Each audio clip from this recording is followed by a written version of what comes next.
Ako sa volá planéta, na ktorej bývame? Kto vie? Dobrý si. Planéta, na ktorej bývame, sa volá samozrejme Zem.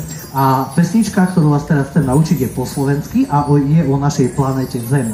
Lebo už pradávni ľudia vedeli, že naša planéta Zem je niečo ako naša mama, keďže nám dáva jedlo, vodu, vzduch a v podstate skoro všetko, čo k životu potrebujeme. Takže teraz sa naučíme pesničku o Zemi. A pesnička sa spieva takto. Deti, budeme spoločne bubnovať, ale do toho si budeme aj spievať. Môže byť? Dobre, to je bomba. Spieva sa to tak, že... Čierna zem,